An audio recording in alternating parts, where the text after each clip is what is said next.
At the George W. Bush Presidential Conference at Hofstra University, several former administration officials defended the legacy of the 43rd president and argued the wars in Iraq and Afghanistan were legally just and carried out in the best interest of the American people.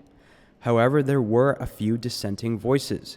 Among them was award-winning author and journalist Anand Gopal, who's extensively covered the war in Afghanistan. He's the author of No Good Men Among the Living, America, the Taliban, and the War Through Afghan Eyes. Back in 2001, on 9/11, I very much viewed the world through the language and the terms that they've employed. I was living near the Twin Towers on that day. I had lost friends in the attacks, and I believed that the war on terror was one that was against people who hated our way of life, people who hated freedom, people who were hell-bent on destroying everything that we stood for. And maybe some of that is true if you think about Al-Qaeda, but what I learned very quickly is it's also much more complicated than that. I moved to Afghanistan in 2008, and I hit the road very soon after. I took a motorcycle, I lived in villages, and I got the opportunity to meet people from all walks of life.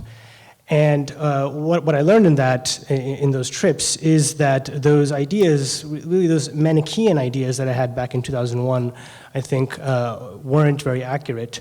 I'll give you one example where I pulled into a village after a few days of travel and met a tribal elder who, at that point, he was maybe in his 70s or 80s, and he had lived through 30 years of war, 25 years of war. And we got to talking about the war on terror and about the American invasion. And at one point I asked him, why do you think the United States invaded your country? And he knew about 9/11, and he talked about it a little bit, but for him 9/11 was this faraway occurrence, the way maybe some famine in Africa might be for us. It wasn't at the center of the way he thought. Instead, he told me, he looked at me and he said, the US invaded our country because they hate our way of life. That was a ringing phrase for me. I didn't necessarily agree with him, but hearing him put it in this way, which is the way it was talked about back in 2001, was a watershed moment for me because it spurred me to investigate how Afghans really view the war on terror and the American war. Particularly Afghans who are living in the South, where the war is being fought. So not living in those areas that are peaceful, but living in the areas where there's constant fighting to this day. And here's what I found. After 2001, Al-Qaeda had fled the country after the US invasion, and we know that, right? Al-Qaeda went to Pakistan, some of them went to Iran, eventually some of them regrouped in Iraq after the Iraq invasion. So after the 2001 invasion of Afghanistan, there were essentially no Al-Qaeda in Afghanistan, sorry. At the same time, the Taliban, from the rank and file to the senior leadership, quit. They surrendered in December of 2001. Some of them met, in fact, with Hamid Karzai, and who was being escorted by the special forces to engineer a deal. And in the subsequent months, most of them, in fact, or every single one, from the senior officials like the Minister of Justice, the Minister of Defense, the Minister of Interior, aides to Supreme Leader Mullah Omar, all the way down to rank and file field commanders, surrendered and tried to switch sides.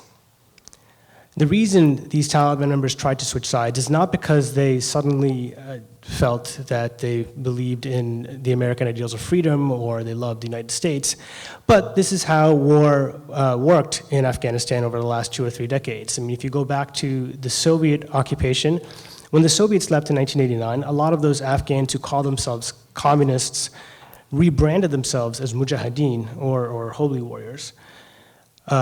During the Civil War in the mid-90s, people would switch sides out of nothing more than bald pragmatism, because in a conflict where things could get so deadly, you learned very quickly that you would switch sides depending on which way the wind blew.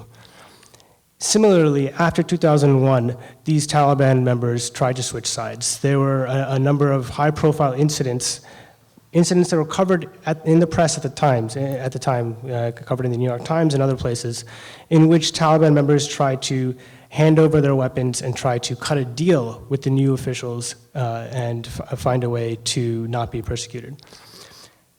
As an example, in early January of 2002, there were efforts to raise funds for the Taliban by radical Pakistani clerics. They were going to madrasas and trying to get donations in an effort to bring the Taliban back on their feet. At the time, Aghajan Mutasim, who was the finance minister of the fallen regime and who was close to Mullah Omar, the supreme leader, he said publicly to reporters, please do not donate to us because we are defeated, we are defunct, please give your money elsewhere. As another example, in January of 2002, the Minister of Defense, Mullah Ubaidullah, along with the Minister of Justice and a number of other top officials, publicly cut a deal with the Afghan governor of Kandahar province and handed over truckloads of weapons in exchange for staying at home and living in immunity. So you had a particular type of situation in January or February of 2002, where you had thousands of soldiers, mostly special forces soldiers, on the ground in Afghanistan, but you had no al-Qaeda, and the Taliban, as a military movement, was essentially defunct. So in other words, you had thousands of soldiers on the ground without an enemy to fight. But we had a political mandate, and that mandate was that we're here to fight a war on terror, and you're either with us or against us. This Manichaean worldview essentially categorized Afghans into two categories, which are either terrorists or good guys, really doing away with all the shades of gray that make the reality of Afghanistan. And so this was a contradiction. How did that contradiction get resolved? Well, in a very profound and I would say very tragic way, this contradiction got resolved, which is that the US allied with the warlords, local commanders and strongmen, and in effect, the enemies of those warlords became the enemies of the United States.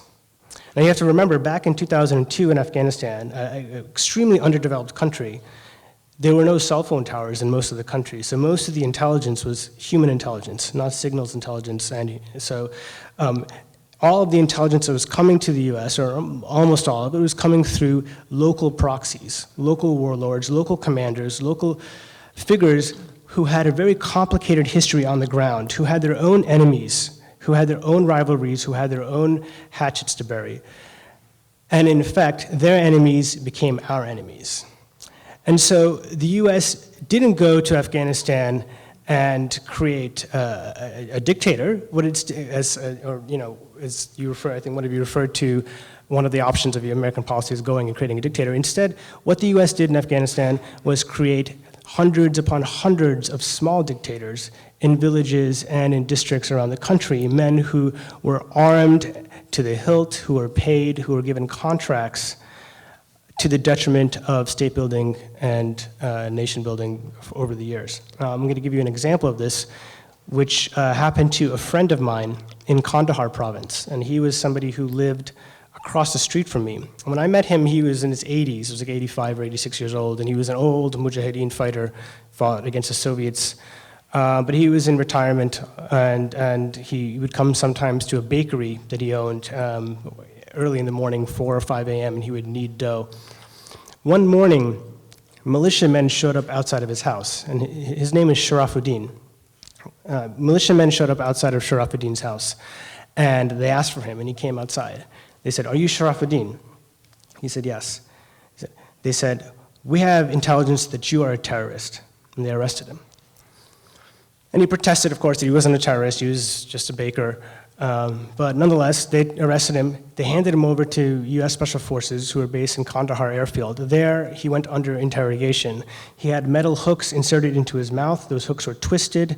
He was beaten. They kept saying that he was an al-Qaeda mastermind. He was a Taliban mastermind, and they were convinced of this fact because they had intelligence from Afghan warlords that this was so. He kept insisting that he was not an al-Qaeda mastermind or a Taliban mastermind, and they could not get a confession from him. So eventually, the US forces turned him over to the Afghan militiamen, the same ones that originally captured him. These Afghan militiamen then took him to a private jail in Kandahar city, took him downstairs, a couple of floors down, and they hung him upside down. For 18 to 20 hours a day, they hung him upside down and they whipped him. He was hung with a number of other tribal elders and other people who these militiamen wanted to extract intelligence from. One of them was a very famous tribal elder from the district of Panjwai, and he was whipped so much that he was eventually killed. Sharafuddin quickly realized that what these militiamen were after was not necessarily intelligence, because there was no intelligence to give. What they were after was money. In other words, if he were to pay, he would be given his freedom. And so his family raised money, they sold some of their goods, they collected the funds, and they delivered it to his captors, and he was released. Now the problem, though, is that once he demonstrated that he was able to pay for his release, then he was a marked man. And so like clockwork, every few months, he was arrested again by the same militiamen. He was then transferred to Kandahar airfield to the special forces, who accused him of being once again an al-Qaeda mastermind. He was eventually returned back to the militiamen, hung upside down, whipped until he could be paid again. Now this charade went on for about 3 or 4 years until 2005, when the commander of the unit that was arresting him was killed in a suicide attack. And the major commander of the intelligence services that ran the militia that was torturing him, he now lives in California. He was brought here, and he has many family members who are now American citizens.